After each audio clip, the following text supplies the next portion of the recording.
Hello everyone, my name is Neil and welcome to our exam exercise walkthrough from esl-lounge.com. Today we're working through C1 Advanced Keyword Transformations, exercise number CAE055. Let's start with question number 1.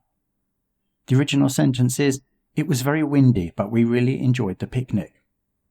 The keyword is fact, and the second sentence is, "We really enjoyed the picnic, blank was very windy."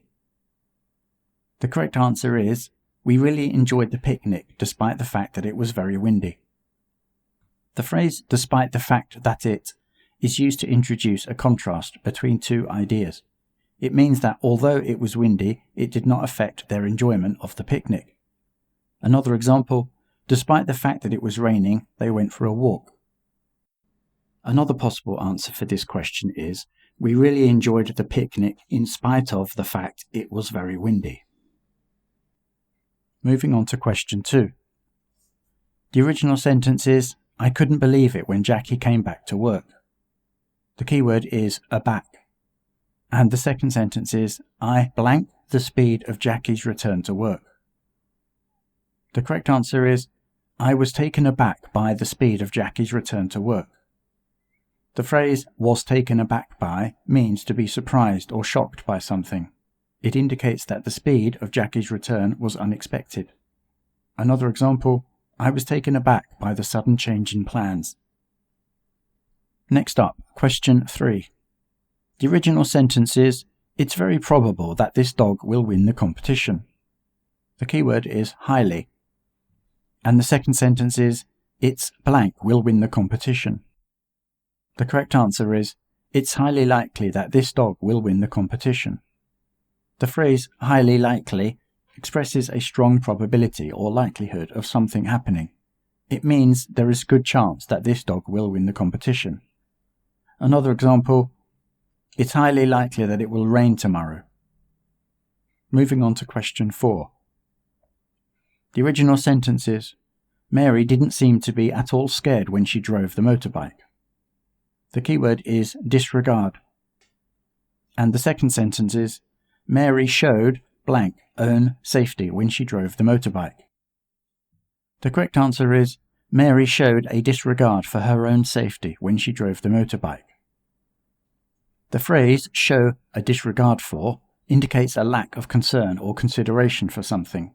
It means Mary was not worried about her own safety while driving the motorbike.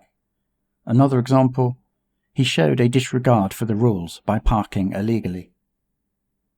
Let's move to number 5. The original sentence is, "Jane said it was Sarah's fault that the dinner party was a disaster." The keyword is placed. And the second sentence is, "Jane blank Sarah for the disastrous dinner party." The correct answer is, "Jane placed the blame on Sarah for the disastrous dinner party." The phrase "placed the blame on" means to hold someone responsible for a negative outcome. It indicates that Jane blamed Sarah for the disaster. Another example, "The manager placed the blame on the team for the project's failure."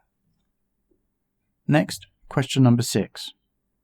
The original sentence is, "Even when I did very badly, my teacher always gave me encouragement." The keyword is matter. And the second sentence is, "Blank I did, my teacher always gave me encouragement." The correct answer is, "No matter how badly I did, my teacher always gave me encouragement." The phrase "no matter how badly" means regardless of the extent to which something was done poorly. It emphasizes that the teacher's encouragement was constant. Another example, "No matter how badly he performed, his parents always supported him." Moving on to question number 7. The original sentence is, "Hannah was preparing to send an email to Richard when she saw his email." The keyword is point. And the second sentence is, "Hannah was blank Richard an email when she saw his email." The correct answer is, "Hannah was on the point of sending Richard an email when she saw his email." The phrase "on the point of" means about to do something. It indicates that Hannah was just about to send the email. Another example, "I was on the point of leaving when the phone rang." Finally, question number 8. The original sentence is, "It's not a good idea to invest in that company," Philip told John. The keyword is against. And the second sentence is Philip blank in that company. The correct answer is Philip advised John against investing in that company. The phrase advised against means to recommend not doing something. It indicates that Philip told John it was not a good idea to invest in that company. Another example, the doctor advised him against eating too much sugar. That's all today from esl-lounge.com. Thanks for joining me. See you next time.